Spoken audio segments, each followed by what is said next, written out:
Rochelle. Good evening. How are you in the Hong Kong? I'm doing good, Leslie. Thank you for asking. How about you? I'm fine, thank you. By the way, Ate Rochelle, the reason why I'm calling you because I'm conducting an online interview for the overseas Filipino workers because this is a part of my school purposes, which is our midterm examinations. So, can you please introduce yourself at your results so that my teacher we also know you? Okay, I'm Rachel and Bolo Villegas. I'm currently working here in Hong Kong and I've been working here for 2 years now. And my hometown there in Philippines is in Rio, Davao City. Thank you for that, Ate Rachel. So I have here five questions that you are going to answer. This question all about globalization. So are you ready, Ate Rachel? Okay, I'm ready. Okay, let's begin. So for our first question is, what are the similarities and difference of the Philippines to the country you have been? Alright, so the difference between the two countries, Hong Kong and the Philippines, the first one is the time zone. We have similar time there. Then the people of both countries are so much fun foods and delicacies, respected delicacies.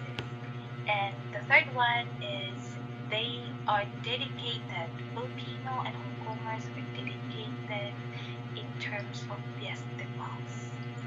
And the differences, actually, there's a lot of differences. I'm gonna tell you one by one, okay?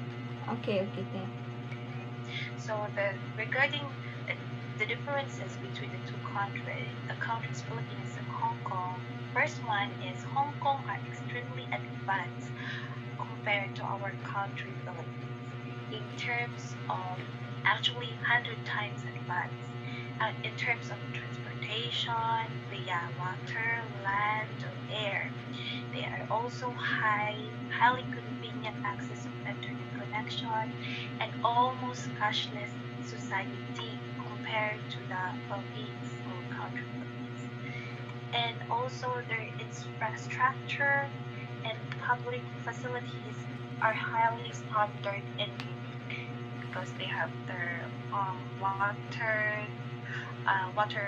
underwater bridge. They have underwater bridge, which is we don't have that one in the Philippines. And Hong Kong government has provided accurate report about their economics and weather forecast, news and event.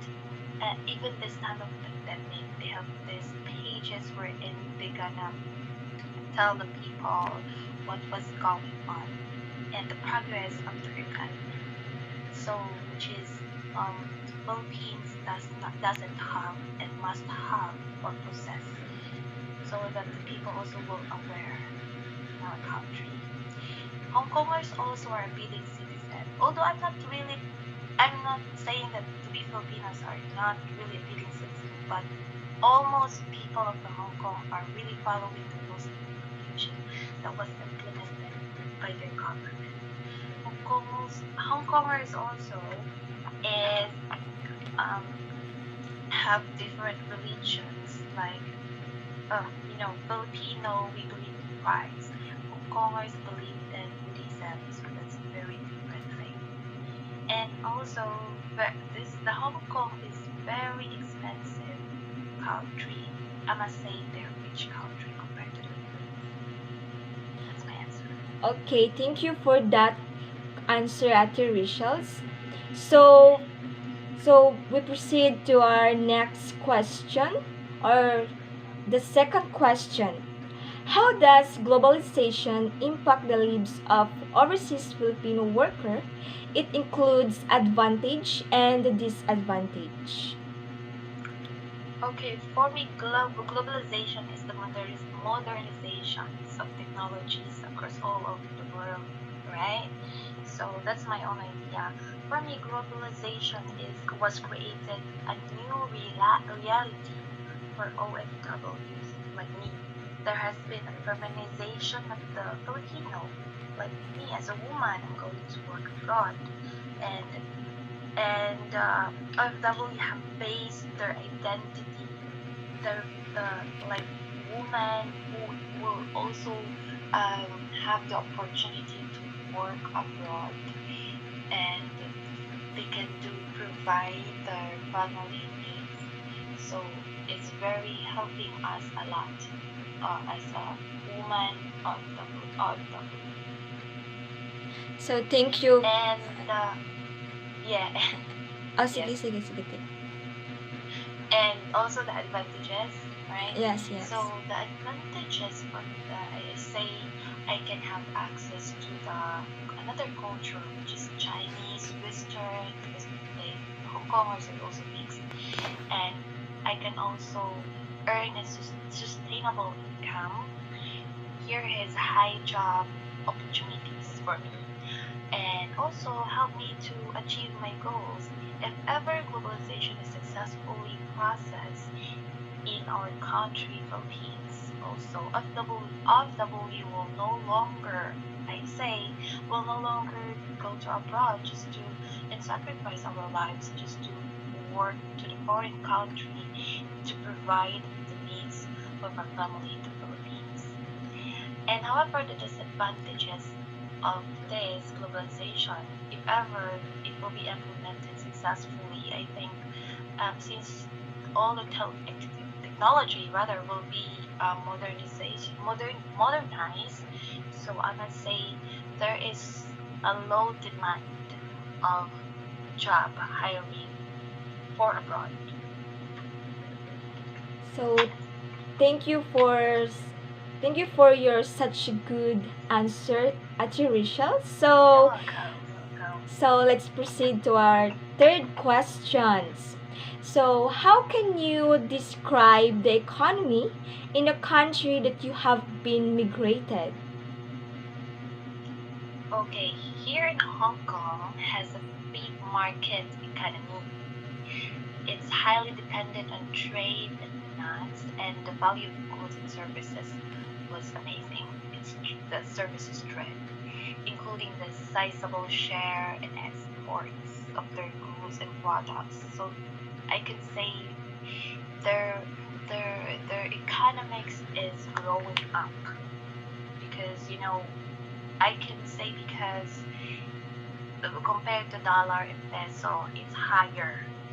So that's what I meant. And also, local job opportunities here in work in Hong Kong is also valued because they receive a disabled person to work with their companies as long as the body can do work. It's fit, not necessarily fit literally, but can do work. And again, it's a business center living here in Hong Kong.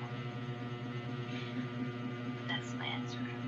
So thank you for that, Ate Rachel. So let's proceed to our for the fourth question, which is in the Hong Kong is part global south or global north? Why? Hong Kong is for now it's part of global south, because even though they're global south, which is not really recognized as the richest country, but also what I can see here, it's very advantaged though. So they have efficiency and they have efficient and developed their country very fast. So that's it. So thank you also for that nice answer, Ate Rachel. Um, so let's proceed to our last for the last questions. When it comes of politics in that country, what can you say about the politics in what will be the similarities and differences of the politics between in that place and her in the Philippines.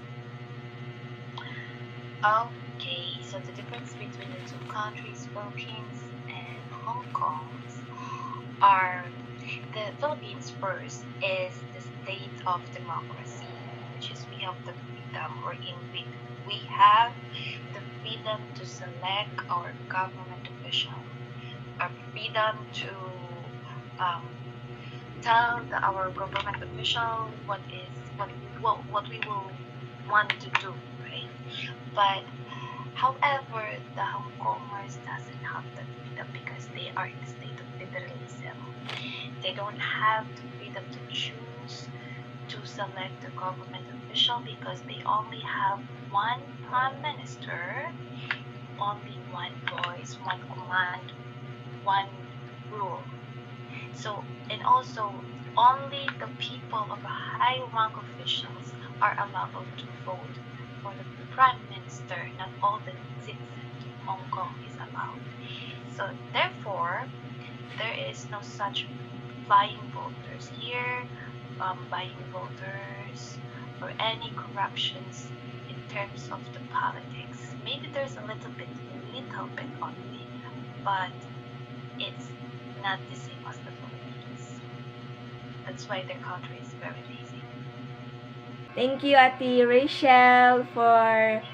for your time that you spent today and sharing your thoughts and answer to my question about globalizations. Thank you so much, Tim. And